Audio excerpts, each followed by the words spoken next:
Hello dear students, welcome in ASC starter. Dear student, मैं आपको इस वीडियो में हिंदी का सैम्पल पेपर करवा रहा हूँ जो डीओई की तरफ से इश्यू किया गया है। एक ही क्वेश्चन में अच्छे से करवाऊंगा, आंसर के साथ समझाऊंगा। आप ध्यान समझिएगा। देखिए, आपका जो हिंदी का पेपर है वो 2.5 घंटे का रहेगा, 60 मार्क्स का रहेगा और यही पूरा पेपर का पैटर्न रहने वाला है। ठीक है, तो आपका जो पेपर है ना वो 2 खंडों में बटा हुआ है, खंड आ खंड बा। खंड आ जो है वो आपके बाहर से रहेगा, मतलब ग्रामर पैसेज, और खंड बा जो है वो आपकी बुक से रहेगा। ठीक है, तो सबसे पहले पढ़ लेते हैं खंड आ में क्या है। तो खंड आ में सबसे पहले पैसेज है, ये गद्यांश है। इसको पढ़ने के बाद आपको इसके आंसर देने हैं और आपको जो है ना दोनों के आंसर देने हैं और 1-2 मार्क्स का है। बहुत ही ज़्यादा स्कोरिंग है। सबसे पहले हम क्या करेंगे, पैसेज पढ़ते हैं। आचरण नहीं कि पहले उत्तर भारत में जो चीजें गली मोहल्लों की दुकानों में आम हुआ करती थी उन्हें अब खास दुकानों में तलाशा जाता है। मतलब जो चीजें, जब एक लाइन पढ़ते हो ना आप बिल्कुल आराम से पढ़ना। ये कह रहे हैं जो चीजें ना गली मोहल्लों की दुकानों में आम मिलती थी ना, अब वो सिर्फ खास दुकानों में मिल रही है। पैसेज को ना थोड़ा रुक रुक के पढ़ा करो, टाइम दिया करो। ठीक है, फिर ये कह रहा है यह भी एक कड़वा सच है कि कई स्थानीय व्यंजनों को हमने तथाकथित आधुनिकता के चलते छोड़ दिया। सुन रहे, देखो क्या कह रहा है कि जो हमारे घर मोहल्लों में आसपास जो खाने को मिलती थी ना चीजें, वो हमने छोड़ दी हैं और पश्चिम की नकल में बहुत सी ऐसी चीजें अपना ली हैं जो स्वास्थ्य और सरसता के मामले में हमारे बहुत अनुकूल नहीं है। मतलब बहुत सी चीजें ना अब ऐसी चीजें हम खाते हैं जो हमारे लिए सही नहीं है। ठीक है, जैसे पहले जलेबी बहुत खाया करते थे, अब जलेबी को बहुत लोग भूल गए हैं, बहुत कम कर दी है। ठीक है ना, और जो जलेबी बिक रही है वो अब स्वास्थ्यवर्धक भी नहीं रह गई। तो इस तरीके से हो गया है। ठीक है, ये कह रहा हो यह भी रहा है कि खान पान की मिश्रित संस्कृति में हम कई बार चीजों का असली और अलग स्वाद नहीं ले पा रहे। अक्सर प्रतिभोजों और पार्टियों में एक साथ ढेरों चीजें रख दी जाती हैं, रखते हैं ना, और उनका स्वाद गड़बड़ होता रहता है। क्योंकि देखो बहुत सी चीजें रख देंगे तो हम उसे सारी खाते रहते तो और दिक्कत हो जाती है। तो देखिए पहला यहाँ पर क्वेश्चन है, गद्यांश के अनुसार आधुनिकता का हमारे खान पान पर क्या प्रभाव हुआ है। तो बताओ। वो क्वेश्चन पढ़ लिया, अब एमसीक्यू पढ़ते सीधे पता लग जाएगा। ये कह रहा है स्थानीय व्यंजनों को हमने स्वयं अपना लिया है, नहीं ये तो हमने छोड़ दिया उल्टा। ये कह रहा है फास्ट फूड के प्रति लोगों का आकर्षण कम हुआ है, नहीं ये तो और बढ़ गया, ये भी गलत है। ये कह रहा है आसानी से उपलब्ध व्यंजन खास दुकानों पर ढूंढ रहे हैं, ये बिल्कुल ठीक है, यही लिखा था पैसेज में। ये कह रहा है खास दुकानों के व्यंजन गली मोहल्लों की दुकानों पर ढूंढ रहे हैं, ये भी गलत है। तो आप ये नहीं कि अगर आपको ये गा लग रहा है तो आपने गा पढ़ के बोल दिया हाँ ठीक है, एक बार नीचे सारे चेक कर लेना और फिर चेक कर लेना एक और बार कि ये पॉइंट इसके अंदर है या नहीं है। देखो यहाँ पर है ये रहा। तो अब हमें कंफर्म हो गया हमारा आंसर ठीक है। ऐसे करोगे तो आपके आंसर बहुत सही निकलेंगे और नंबर अच्छे आएंगे। ठीक है, गा हो गया। ठीक है, पैसेज को भी सीरियस लो। ये कह रहा है खान पान की मिश्रित संस्कृति में हम चीजों का असली और अलग स्वाद क्यों नहीं ले पा रहे हैं। मतलब असली और अलग स्वाद क्यों नहीं ले पा रहे हैं। तो पढ़ते हैं ऑप्शन।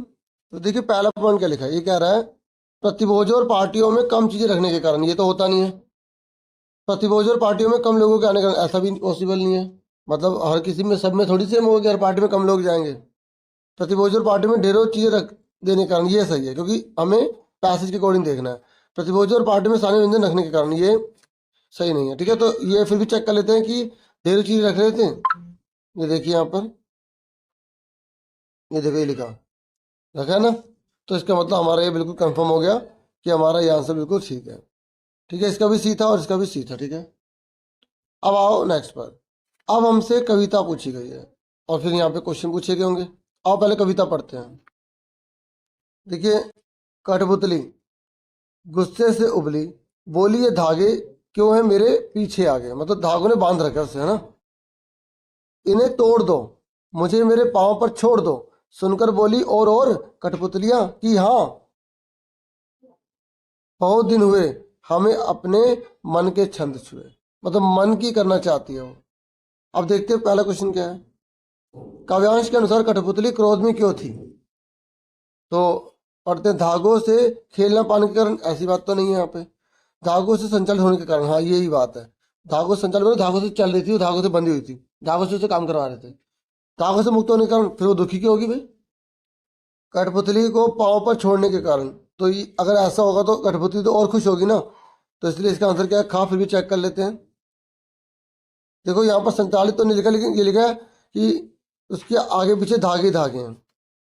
ठीक है, तो इसलिए हम ये संचालित वर्ड है। देखो थोड़ा सेम मीनिंग वाला हमें ढूंढना पड़ता है। अब आप 8वीं में हो ना, तो थोड़ा और मुश्किल होता जाएगा बड़ी क्लास में आओगे तो। फिर कह रहा हमें अपने मन के छंद छुए। पंक्ति में कठपुतली अपने मन की कौन सी इच्छा पूरी करना चाहती है? छंद मतलब किस चीज को चाहती है? डांस करना चाहती है? नहीं, वो तो उससे करवाती है। मन को स्पष्ट करना चाहती है, ऐसा भाव नहीं है। तो उसी कठपुतलियों को देखने के लिए ऐसा भाव नहीं है, तो स्वतंत्र होने के लिए इसका आंसर क्या खा गया। ठीक है, तभी तो तोड़ रही है। अगला है, अब थर्ड पार्ट पे आ जाओ। ये कह रहा है व्यक्तिवाचक संज्ञा कौन है इसमें से? तो व्यक्तिवाचक होती है जो किसी का नाम होता है। तो कबीरदास किसी जने का नाम है, इसलिए ये व्यक्तिवाचक संज्ञा कराएगी। तो आपको केवल इस क्वेश्चन को नहीं करना, आपको संज्ञा के भेद सारे अच्छे से कर लेने हैं, क्योंकि इस पर क्वेश्चन दिया जा सकता है। फिर ये कह रहे भाववाचक संज्ञा बताइए। तो भाववाचक संज्ञा दिल्ली, गंगा, मिठास या त्रिभुज। तो मिठास है जहाँ भाव प्रकट किया जाता है। ठीक है, और दिल्ली एक शहर का नाम है तो व्यक्तिवाचक है, गंगा एक नदी का नाम है व्यक्तिवाचक है। ठीक है, और मिठास इसका आंसर है गा। ठीक है, ये भाववाचक है। और त्रिभुज क्या है? बहुत सारे त्रिभुज होते हैं तो जातिवाचक हो गया।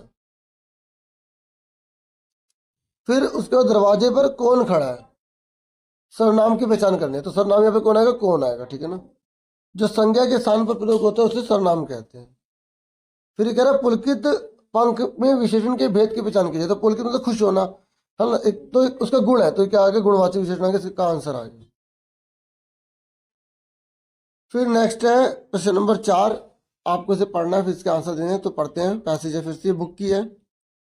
दोषों का पर्दाफाश करना बुरी बात नहीं है। देखो दोषों का पर्दाफाश करना बुरी बात नहीं है। अगर किसी के अंदर कमी है ना तो बता दो, बुरी बात नहीं है।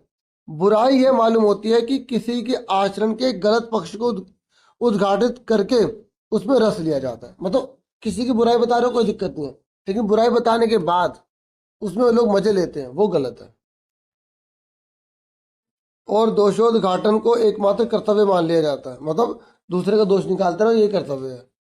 बुराई में रस लेना बुरी बात है। ठीक है, और फिर और सुनो, ये कह रहा है अच्छाई में उतना ही रस लेकर उजागर ना करना और भी बुरी बात है। मतलब जिसकी अच्छाई होती है लोग उसकी तारीफ नहीं करते, ये गलत बात है। अगर किसी ने मेहनत करी है तो उसकी तारीफ होनी चाहिए। सैकड़ों घटनाएं ऐसी घटती हैं जिन्हें उजागर करने से लोक चित्त में अच्छाई के प्रति अच्छी भावना जगती है। पता है, अगर हम आसपास जो घटनाएं घट रही है ना, अगर हम उसको बताते हैं तो लोगों में अच्छी भावना आती है। ठीक है, ये कह रहे एक बार रेलवे स्टेशन पर टिकट लेते हुए गलती से मैंने 10 के बजाय 100 रुपये का नोट दिया और मैं जल्दी जल्दी गाड़ी में आकर बैठ गया। थोड़ी देर में टिकट बाबू उन दिनों के सेकंड क्लास के डिब्बे में हर आदमी का चेहरा पहचानता हुआ उपस्थित हुआ। उसने मुझे पहचान लिया और बड़ी विनम्रता के साथ मेरे हाथ में 90 रुपये रख दिए और बोला, यह बहुत गलती हो गई थी, आपने भी नहीं देखा, मैंने भी नहीं देखा। उसके चेहरे पर विचित्र संतोष की गरिमा थी। मैं चकित रह गया। देखा कितना बढ़िया था। इसे कहते हैं, मतलब यही भाव होना चाहिए, ऐसे लोगों की तारीफ होनी चाहिए। यहाँ पे ये लेखक बता रहा है।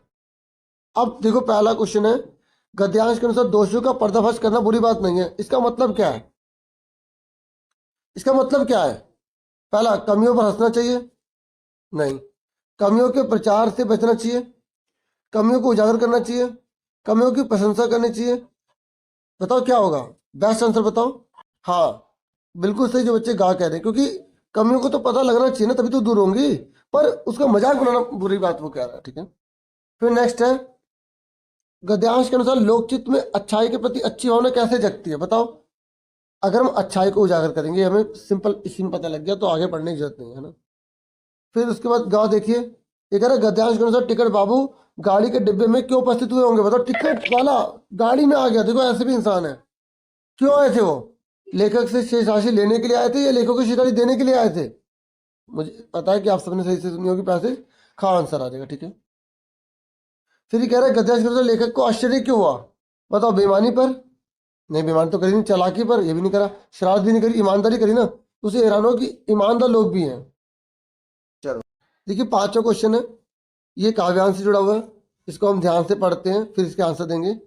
मैया कब ही बढ़ेगी चोटी। यहाँ पे कृष्ण भगवान ना वो अपनी माता से कह रहे हैं कि मेरी चोटी कब बढ़ेगी। कितनी बार मोही दूध पिए थे भाई, और माँ ने उसे कितनी बार दूध पिला दिया। यह अजहू है छोटी, और उनकी जो चोटियां है वो अभी भी छोटी है। ठीक है, क्या है? चोटियां छोटी है। तू जो कहती बल्कि बेनी जो हवे है लांबी मोटी। ठीक है, ये बलराम उनके बड़े भाई है ना, तो बेनी मतलब होते चोटियां। तो माँ कहते हैं कि तेरे भाई जैसी तेरी जो चुटिया है ना वो लंबी और मोटी हो जाएगी, पर हुई तो नहीं। अब आगे क्या कह रहे हैं, काढ़त गोहत नहवावत जेहे, और तू काटती रहती है, उसको काटती रहती है, मतलब उसकी गुड़ाई की जाती है, उसको बनाई जाती है। और नागिन सी हुई लोटी, और नागिन की तरह वो लौटेगी। कांचो दूध पियावत पची पची, देती ना माखन रोटी, और सिर्फ क्या देती रहती, दूध ही देती रहती, और रोटी और माखन तो देती नहीं है। सूर चीर जीवो दो भैया, हरि हल धर की जोटी, और सूरदास जी कह रहे हैं कि दोनों भैया बहुत लंबी उम्र जियो, ठीक है। और हरि हल धर की जोटी, यहाँ पे हरि कौन है, कृष्ण भगवान है, ठीक है। अब सुनो पहला क्वेश्चन, ये कह रहा है काव्यांश के अनुसार बालक कृष्ण माँ से क्या प्रश्न पूछ रहे हैं, क्या पूछ रहे हैं कि उनकी चोटी कब बड़ी होगी, है ना, तो चोटी कब बड़ी होगी, तो ये आंसर आ गया। फिर नेक्स्ट है, काव्यांश के अनुसार बालक कृष्ण अपनी चोटी बढ़ाने के लिए क्या पसंद करते हैं, बताओ, माखन रोटी खाते हैं, नहीं, दंड बैठक, नहीं, दूध का सेवन करते हैं, तो क्या आंसर आएगा, गा, ठीक है। चार ऑप्शन वैसे आपको पढ़ने में, शुरू में आपको बता दी कैसे पढ़ा जाता है, ठीक है। देखिए, बालक कृष्ण माँ से क्या ना देने का उलाहना देते हैं, मतलब माँ उनको क्या नहीं दे रही, माखन रोटी नहीं दे रही, ठीक है। फिर उसके बाद इस पद के रचयिता कौन है, तो उसमें में लिखा है, उसी में लिखा है सूरदास जी। अब उसके बाद नेक्स्ट करते हैं, क्वेश्चन आंसर आपकी बुक से है। बदलू की चिड़ किससे थी, लाख की चुड़िया पाठ के आधार पर बताइए, तो उसकी चिड़ थी कांच की चूड़ियों से। आपने पाठ पढ़ा ना, उसी के आधार पर आपको आंसर देने हैं। ये कह रहे बस की यात्रा, पाठ में बस कैसी थी, नई नवेली और जानदार थी, गलत, सुंदर चमकीली, गलत, मजबूत और शानदार, गलत। और देखो कभी ऑप्शन करने भी हो ना, तो आप कटिंग वाले तरीके से क्या करना, तो तीन एच से एक बिल्कुल अलग है, तो ये आंसर होगा घा आ गया, ठीक है। उसके नेक्स्ट है, भगवान के डाकिए कविता के रचनाकार कौन है, तो बताइए कौन है, तो डीएस का आंसर क्या है, रामधारी सिंह दिनकर, ठीक है। फिर ये कह रहा है पक्षी और बादल किसके डाकिए हैं, भगवान के, ठीक है।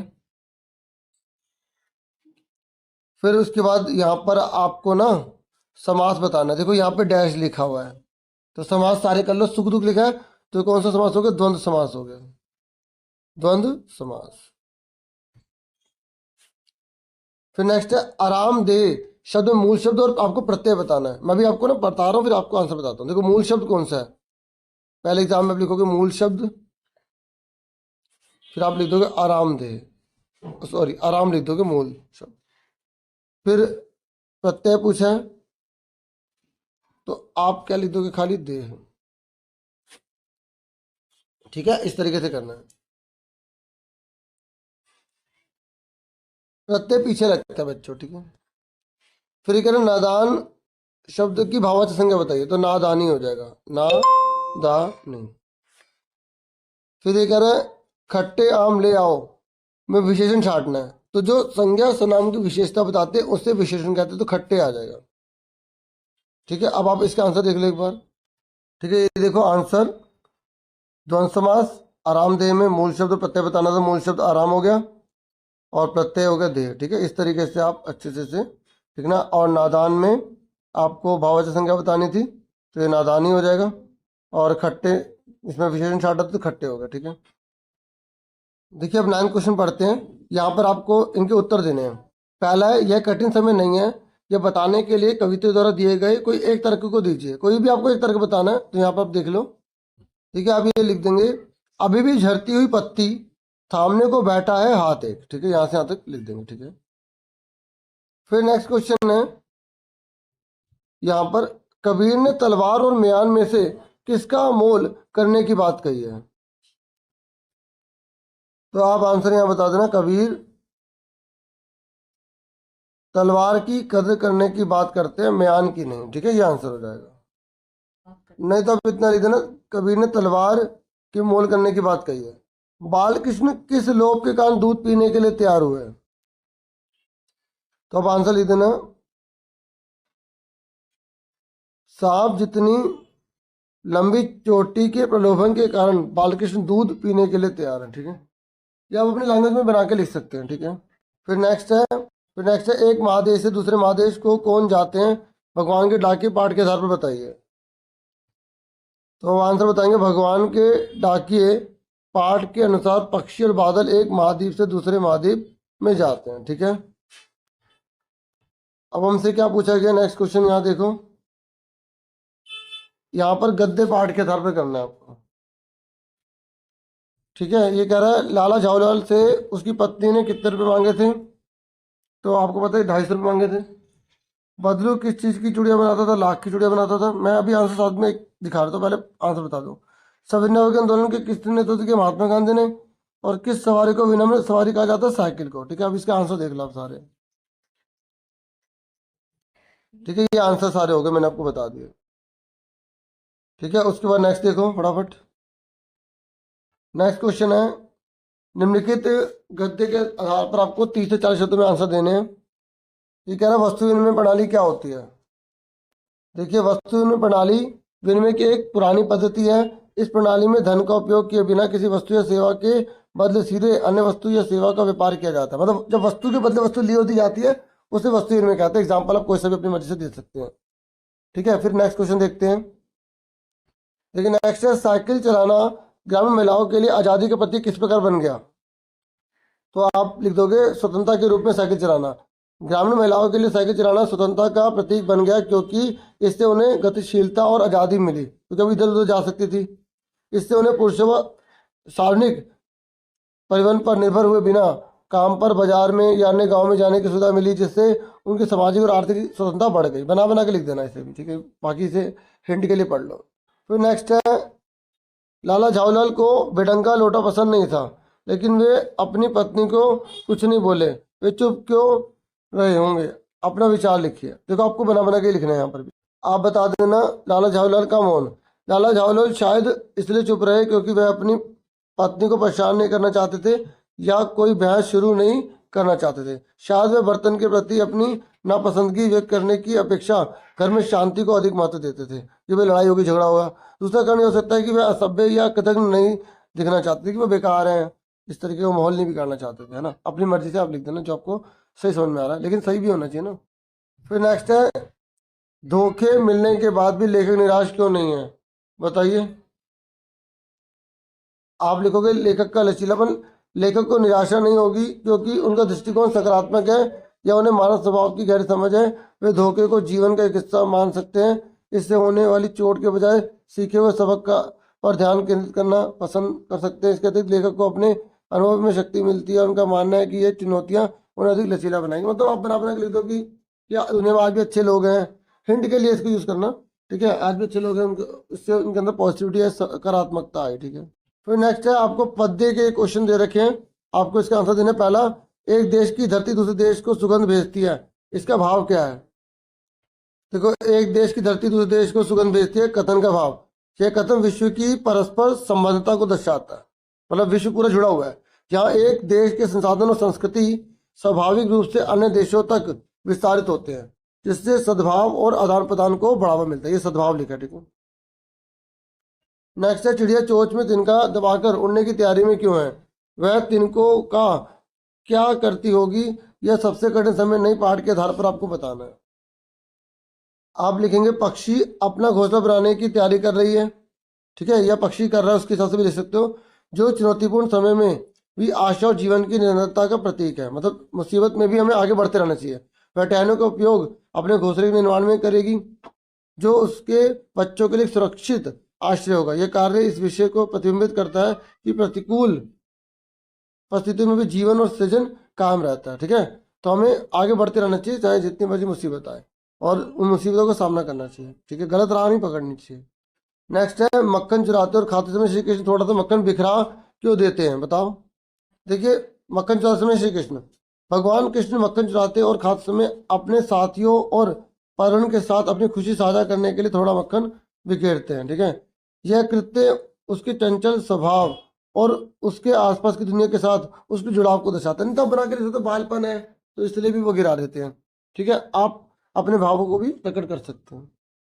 नेक्स्ट है, कबीर घास की निंदा करने से क्यों मना करते हैं, बताइए। कबीर घास की निंदा, देखो ऐसे लिख के ना फिर एक्सप्लेन किया करो, टीचर को बहुत अच्छा लगेगा, फुल मार्क्स मिलेंगे। ठीक है, कभी छोटी छोटी चीज़ों का भी अनादर ना करने की सलाह देते हैं। ठीक है, क्योंकि हर चीज़ का अपना मत होता है। उदाहरण के लिए, घास जीवन को सहारा देती है और विभिन्न प्रयोजनों की पूर्ति करती है और सभी प्राणियों के आपसी संबंध और मूल्य पर प्रकाश डालती है। ऐसा भी तो कि अगर वही हमारे ऊपर पड़े तो हमें नुकसान पहुंचा सकती है, चोट पहुंचा सकती है। ठीक है, उसके बाद ना ये आपको इनमें से कोई एक अनुच्छेद लिखना है या बना बना के लिखेंगे। सबसे पहले भूमिका बताना, मतलब उसको इंट्रोडक्शन देना। ठीक है, उसके बाद दूसरे पॉइंट पे आप जो है उसके बारे में फायदे नुकसान जो है वो बताना। लास्ट पे उपसनार, मतलब इससे आप क्या शिक्षा दोगे या क्या सीखने को मिलता है या क्या सलाह है। तो इस तरीके से 3 पार्ट में लिखना, भले अनुच्छेद आए, 80 शब्द में आपको फुल मार्क्स मिलेंगे। ठीक है, तीनों में से कोई एक कर लेना और कोई सा भी आ सकता है। और यहाँ पर विषय बोला गया तो मैंने पत्र की वीडियो बना रखी है, तो उसमें औपचारिक अनौपचारिक पत्र समझा रखे हैं, तो आप उस वीडियो को देख लेना, आपका ये भी सारा काम हो जाएगा। तो इतना ही था इस वीडियो में। वीडियो को लाइक करना, सब्सक्राइब करना तो बिल्कुल मत भूलिएगा। Thank you for watching and listening carefully. Take care students.